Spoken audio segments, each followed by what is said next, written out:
Hello, friends. I'm here at home. This is around about 2 o'clock in the afternoon on July 6th, 2019. Unfiltered podcast. Understand Unfiltered. Here in a quiet home with my kids upstairs. Right now, my youngest son's asleep. My oldest son is watching cartoons in his room, and I guess I'm here just to react to everything that happened last night. Literally at 2 in the morning, we got the word. Kawhi-Leonard decided to take his talents to LA to play with the Clippers, not the Lakers. And, I shouldn't be shocked, but I am. Because, again, I know we tend to overrate media sources and all this stuff, and everybody was saying that, a lot of sources were saying either Toronto or the Lakers. Chris Richardi even said that the Clippers are out of it as of his last tweet, I think on Thursday or Friday, and I kind of ran with that because the Clippers were not really being spoken about much. If you follow the tea leaves on Twitter, everything was Lakers or maybe a short term deal to Raptors. I was even saying that he'll be a Laker at some point, whether it's now or in a year or two. I was under the assumption that maybe he was deciding on whether to run back the season again with his teammates to try to repeat as champions and then go forward after that, as the Raptors are going to end up disbanding it anyway, because Kyle Lowry will be free agent after next year, Serge Ibaka will be free agent next year. So that's my assumption. My assumption was that he run it back and that'd be it. No, I guess the Clippers are it. But that's not even the shocking part of last night. The shocking part of last night was the Paul George deal.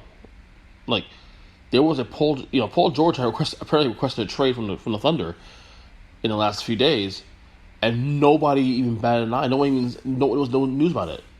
We found this after the fact, after the trade happened.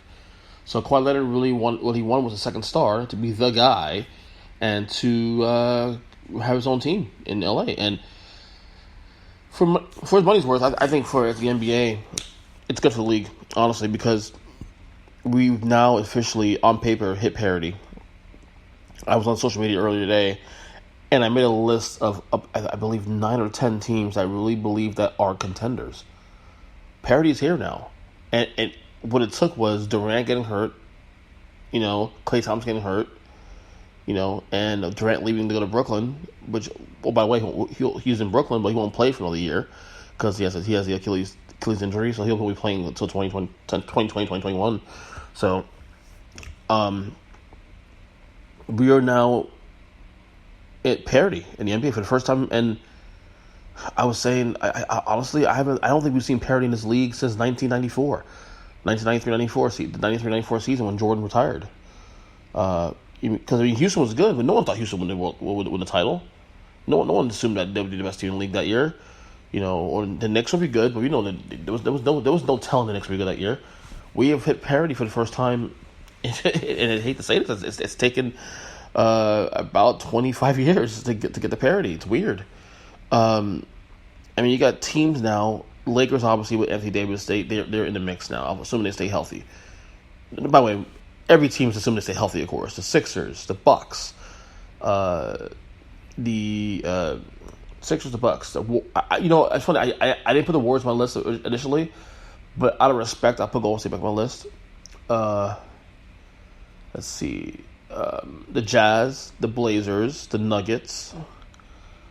It's funny. I'm gonna say the Celtics still. I know they lost Al Horford and Kyrie Irving, but you get Kemba Walker.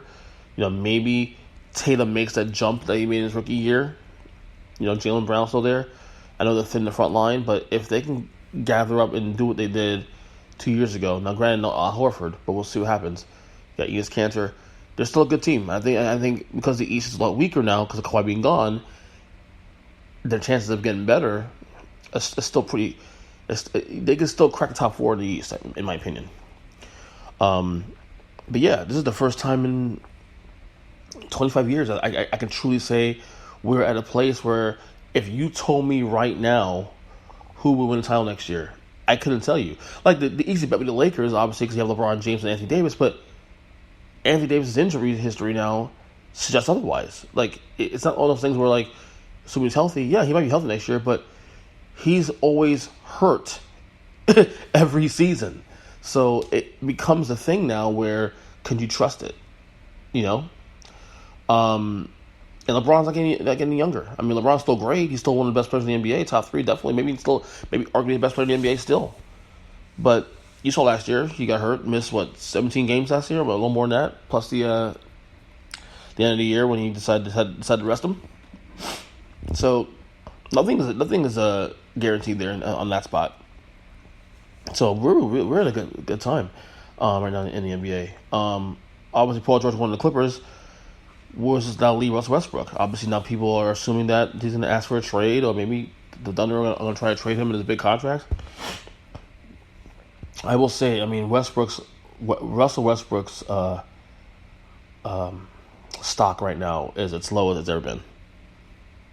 I was saying the last couple of years I've kind of gotten off the Westbrook train because it's quite obvious now that you can't win titles with him being your main guy, with him being your centerpiece. And he can change that, obviously, but at 30 years old, you are who you are. He's now, I believe, 10, 11 years in the league now. He is who he is now. I think that changes his game, and as he gets older and his athleticism starts to wane, you know, he's a horrific three-point shooter. He's decent from mid-range to some degree, but, you know, Russell Westbrook, you know, I would still say he's still in his prime, but his prime is maybe 2 years left, assuming he can add to his repertoire. I mean, and that he still has another 4 years left in his contract, you know, and he's owed, I think, $170 million, I believe. Who's gonna want that contract?